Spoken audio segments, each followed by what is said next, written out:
દેશ અને દુનિયામાં કઈ કઈ ઘટનાઓ બને છે જાણવું છે, પણ 24 કલાક ન્યૂઝ ચેનલ કે ન્યૂઝપેપર વાંચવાનો સમય નથી, તો ટેન્શન લેવાનું કોઈ જ કામ નથી.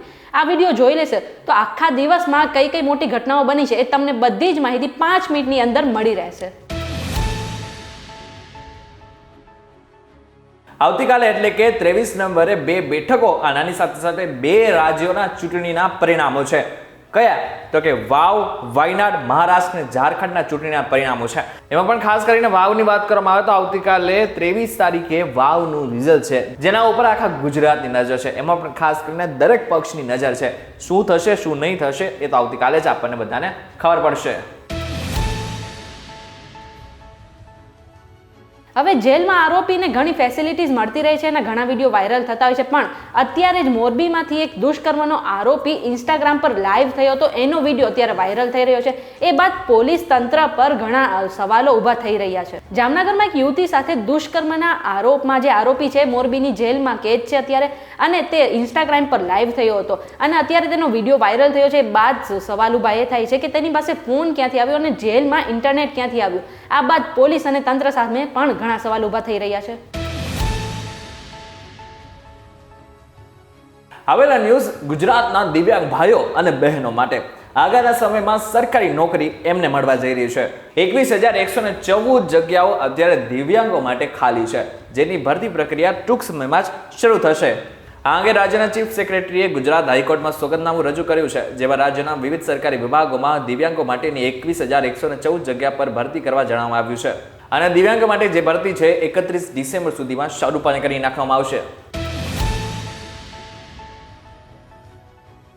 અરે હજુ તો માંડ શિયાળો આવ્યો હતો ને આપણે બધાએ સ્વેટર અને ધાબળા કાઢ્યા હતા. એવામાં ફરી એક આગાહી આવી છે કે 27 તારીખથી 4 ડિસેમ્બર સુધી જે ઠંડી છે એમાં બ્રેક લાગી જશે. અને આટલું જ નહીં, 25 નવેમ્બરથી કરીને 27 નવેમ્બર સુધીમાં એક ચક્રવાત એટલે કે વાવાઝોડું પણ આવી શકે છે, જેના કારણે સાઉથ ઇન્ડિયન એટલે કે દક્ષિણમાં જે તમિલનાડુ છે ત્યાં અને શ્રીલંકામાં ભારે વરસાદ પડશે એવી પણ શક્યતા દેખાઈ રહી છે. અત્યારે અમેરિકાની કોર્ટમાં એક કેસ ચાલી રહ્યો છે, જે તમને કદાચ ખબર જ હશે. એ કેસ છે ગૌતમ અદાણી અને એમના ભત્રીજા સાગર અદાણી ઉપર.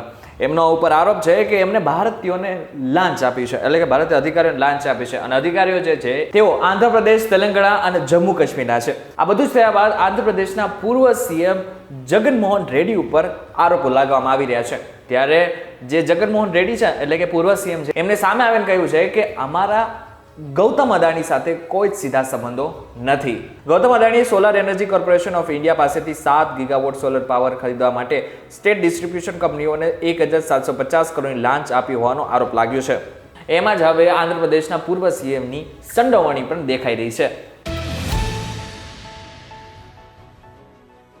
ભારતના પાડોશી દેશ એટલે કે ઓમાનમાં ગઈકાલે ઘણો વરસાદ આવ્યો હતો અને તેના કારણે પૂરની સ્થિતિ સર્જાઈ હતી અને તેમાં ઘણા લોકો ફસાયા પણ હતા, જેના વિડીયો વાયરલ થયા છે અને તેમનું રેસ્ક્યુ કરવામાં આવ્યું છે. આટલું જ નહીં, અમેરિકામાં પણ બોમ્બ વાવાઝોડું આવ્યું હતું, તેના કારણે ઘણી લોકોને હાલાકી ભોગવવી પડી છે. આ વાવાઝોડાને કારણે અનેક જગ્યાએ વૃક્ષો પડી ગયા છે, અનેક જગ્યાએ પાણી ભરાઈ ગયા છે, લોકોને ઘણી હાલાકી તો ભોગવવી જ પડે છે અને તેના વિડીયો પણ અત્યારે સોશિયલ મીડિયા પર ઘણા વાયરલ થયા છે. મને એવું લાગે છે કે કેનેડાના થોડીક ટ્રીટમેન્ટની પણ જરૂર છે, કારણ કે પહેલા એવું સાબિત કરે છે કે નિજ્જરની હત્યામાં ભારતીય વડાપ્રધાન અને અધિકારીઓ સામેલ છે અને હવે તરત જ પોતાનું સ્ટેટમેન્ટ પણ બદલાઈ નાખ્યું છે. પોતે એક રિપોર્ટ જાહેર કર્યો છે કે જેમાં એમને કહેલું છે કે ભારતીય વડાપ્રધાન કે પછી એસ જયશંકર કે પછી કોઈ પણ ભારતીય અધિકારીઓની સીધી સંડોવણી કે પછી સંડોવણી છે જ નહીં. આમાં એક પ્રશ્ન પૂછે છે કેનેડાને કે કદાચ તમારા રિપોર્ટ ખોટા છે અથવા તો તમારે ભારતને બદનામ કરવાનું આ કોઈ ષડયંત્ર છે. શેર બજારમાં રોકાણ કરતા લોકોને આજ થોડો હાશકારો અનુભવાયો હશે, કારણ કે આજે શેર બજારમાં ઘણો ઉછાળો જોવા મળ્યો હતો. છેલ્લા ઘણા સમયથી શેર બજારમાં વધઘટ જોવા મળી રહી છે અને રોકાણકારોના લાખો અને કરોડો રૂપિયા તૂટ્યા છે. પણ આજે શેર બજારમાં અને ખાસ કરીને સેન્સેક્સ અને નિફ્ટીમાં ઘણો વધારો જોવા મળ્યો હતો. આજે સેન્સેક્સ 1961 પોઈન્ટના વધારા સાથે 79,117 પર અને નિફ્ટી 557 પોઈન્ટના વધારા સાથે 23,907 પર બંધ થયો છે. શેર બજારની સાથે સોનામાં પણ ઘણો વધારો જોવા મળ્યો હતો અને ટૂંક સમયમાં સોનું હવે 80,000 ને વટાવી જાય ને એવું લાગી રહ્યું છે. આજ સોનાની કિંમતમાં 800 રૂપિયાનો વધારો થયો હતો અને તેની કિંમત 78,820 રૂપિયા પહોંચી હતી અને તેની સામે જે ચાંદી છે તેની કિંમત પણ 92,000 ને વટાવી ચૂકી છે. આજે ઓસ્ટ્રેલિયા સામે ભારતની મેચ હતી. જસપ્રીત બુમરાહ કેપ્ટન હતા, એટલા માટે થઈને ટોસ જીતીને સૌથી પહેલા બેટિંગ પસંદ કરી.